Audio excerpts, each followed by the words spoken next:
ओशो ने प्रेम को एक गहन और समग्र रूप से समझाने का प्रयास किया है, जिसमें उन्होंने प्रेम को किसी व्यक्ति को पूर्णता के साथ स्वीकारने की प्रक्रिया बताया है।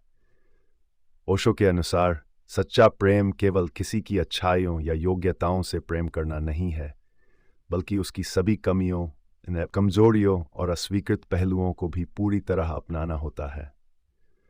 प्रेम तब सच्चा होता है जब उसमें कोई शर्त या अपेक्षा नहीं होती। इसे ओशो ने अनकंडीशनल प्रेम कहा है, जिसमें व्यक्ति को उसकी संपूर्णता में स्वीकार किया जाता है। नंबर 1, प्रेम और स्वीकृति का अर्थ। ओशो के अनुसार प्रेम का वास्तविक अर्थ है स्वीकृति। जब आप किसी से प्रेम करते हैं तो इसका मतलब है कि आप उसे संपूर्ण रूप से स्वीकार करते हैं जैसा वह है। आप उसे बदलने या उसकी कमियों को ठीक करने की कोशिश नहीं करते, बल्कि उसे उसकी कमजोरियों और त्रुटियों के साथ स्वीकार करते हैं। ओशो का कहना है कि सच्चा प्रेम तब ही संभव है जब आप व्यक्ति को उसकी संपूर्णता के साथ अपनाते हैं, बिना उसे अपनी इच्छाओं और अपेक्षाओं के अनुसार बदलने का प्रयास किए। प्रेम में शर्तें नहीं होती, ये बिना किसी अपेक्षा के होता है। आप व्यक्ति को जैसे वह है वैसे ही अपनाते हैं और उसे पूरी तरह से स्वीकार करते हैं। नंबर 2, कमियों को अपनाना। सच्चे प्रेम की पहचान। ओशो कहते हैं कि सच्चा प्रेम केवल तब होता है जब आप किसी को उसकी कमियों के साथ भी स्वीकार करते हैं। कोई भी व्यक्ति पूर्ण नहीं होता, हर किसी में कुछ कुछ कमियां होती हैं। यदि आप केवल किसी की अच्छाइयों से प्रेम करते हैं और उसकी कमजोरियों को अस्वीकार करते हैं, तो वह प्रेम नहीं हो सकता। प्रेम का अर्थ है पूरी तरह से स्वीकार करना, न केवल उसकी अच्छाइयों को बल्कि उसकी कमजोरियों को भी। ओशो के अनुसार जब आप किसी से सच्चा प्रेम करते हैं तो आप उसकी कमियों को भी अपने प्रेम का हिस्सा बनाते हैं। आप ये समझते हैं कि ये कमजोरियां भी उसी का एक हिस्सा हैं और वे भी उस व्यक्ति की पहचान का एक अंग हैं। जब आप उसकी कमजोरियों को स्वीकार करते हैं, तब आप उस व्यक्ति को पूरी तरह से अपनाते हैं। नंबर 3, प्रेम में अपेक्षाओं का अंत। ओशो का कहना है कि प्रेम में अपेक्षाओं का कोई स्थान नहीं होता। यदि आप प्रेम में अपेक्षाएं रखते हैं तो वह प्रेम नहीं, बल्कि एक प्रकार का सौदा बन जाता है। सच्चा प्रेम वह होता है जहां कोई भी शर्त नहीं होती। आप व्यक्ति से कुछ पाने की अपेक्षा नहीं रखते, आप केवल उसे उसकी संपूर्णता के साथ अपनाते हैं। यदि आप किसी से प्रेम करते हैं तो आपको उसे उसकी स्वतंत्रता के साथ स्वीकार करना होगा। आप उससे यह अपेक्षा नहीं कर सकते कि वह आपकी अपेक्षाओं और इच्छाओं के अनुसार जीवन जिए। ओशो के अनुसार प्रेम में सबसे महत्वपूर्ण चीज है स्वतंत्रता।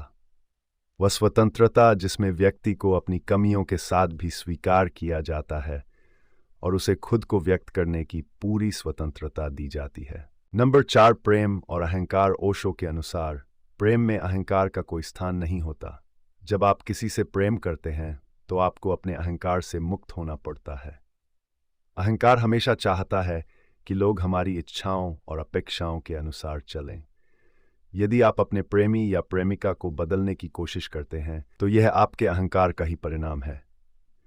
ओशो का कहना है कि सच्चे प्रेम में व्यक्ति अपने अहंकार को छोड़ देता है और उस व्यक्ति को उसकी संपूर्णता के साथ अपनाता है।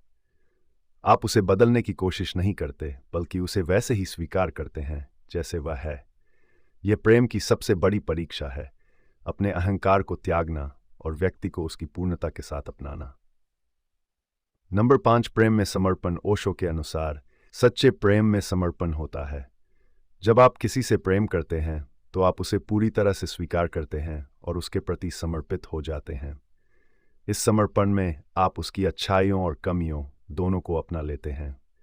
यह समर्पण बिना किसी शर्त के होता है, जिसमें आप खुद को पूरी तरह से प्रेम के अनुभव में डुबो देते हैं।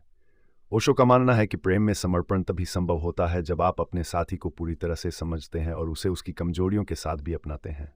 यह समर्पण आपको अपने अहंकार से मुक्त करता है और आपको प्रेम की गहराई तक ले जाता है। नंबर 6, प्रेम और स्वतंत्रता का संबंध। ओशो ने हमेशा प्रेम और स्वतंत्रता के बीच गहरे संबंध पर जोर दिया। उनका कहना है कि सच्चा प्रेम वह है जो व्यक्ति को स्वतंत्रता देता है। जब आप किसी से प्रेम करते तो आपको उसे उसकी कमियों और कमजोरियों के साथ स्वीकार करना होता है और उसे खुद के रूप में स्वतंत्र रहने देना होता है। ओशो कहते हैं कि यदि आप किसी को बदलने की कोशिश करते हैं तो यह प्रेम नहीं होता। प्रेम में स्वतंत्रता सबसे महत्वपूर्ण है। और यह स्वतंत्रता तभी मिलती है जब आप व्यक्ति को उसकी संपूर्णता के साथ अपनाते हैं। प्रेम में कोई बंधन या दबाव नहीं होता, यह पूरी तरह से स्वतंत्र और निर्बाध होता है। नंबर 7, कमियों को स्वीकृति देना। प्रेम की परिपक्वता। ओशो के अनुसार प्रेम की परिपक्वता तभी आती है जब आप किसी के दोषों, त्रुटियों और कमजोरियों को स्वीकृति देते हैं। प्रेम केवल आदर्शों और अपेक्षाओं पर आधारित होता है, जहां आप किसी को उसकी संपूर्णता में स्वीकार करने के बजाय उसे अपने अनुसार बदलने की कोशिश करते हैं। परिपक्व प्रेम में आप व्यक्ति को उसकी कमजोरियों के साथ अपनाते हैं और उसे बदलने या ठीक करने का प्रयास नहीं करते। यह प्रेम वह अवस्था है जहां आप उसकी अच्छाइयों के साथ साथ उसकी कमजोरियों को भी गले लगाते हैं और उसके साथ पूरी तरह से जुड़ जाते हैं। नंबर 8, प्रेम की गहराई में उतरना। ओशो का कहना है कि सच्चे प्रेम में गहराई होती है। यह गहराई तब आती है जब आप किसी को उसकी संपूर्णता के साथ अपनाते हैं। केवल बाहरी सतह पर प्रेम करना आसान होता है, लेकिन सच्चा प्रेम वह है जहां आप व्यक्ति के आंतरिक गुणों और कमियों को भी स्वीकार करते हैं। प्रेम की ये गहराई आपको और आपके साथी को एक दूसरे के प्रति अधिक जुड़ाव और समझ प्रदान करती है। आप एक दूसरे की कमजोरियों को समझते हैं और उन्हें अपनी प्रेम यात्रा का हिस्सा बनाते हैं। ये गहराई ही प्रेम को स्थायी और मजबूत बनाती है। ओशो के अनुसार सच्चा प्रेम वह होता है जहां आप व्यक्ति को उसकी संपूर्णता के साथ अपनाते हैं, उसकी अच्छाइयों और कमियों दोनों के साथ। प्रेम में कोई शर्तें या अपेक्षाएं नहीं होती। ये पूरी तरह से स्वीकृति, समर्पण और स्वतंत्रता पर आधारित होता है। जब आप किसी को उसकी कमजोरियों के साथ भी स्वीकार करते हैं, तभी आप सच्चे प्रेम का अनुभव कर सकते हैं। यह प्रेम आपको अपने अहंकार से मुक्त करता है और आपको गहरे आत्मिक और मानसिक जुड़ाव की ओर ले जाता है।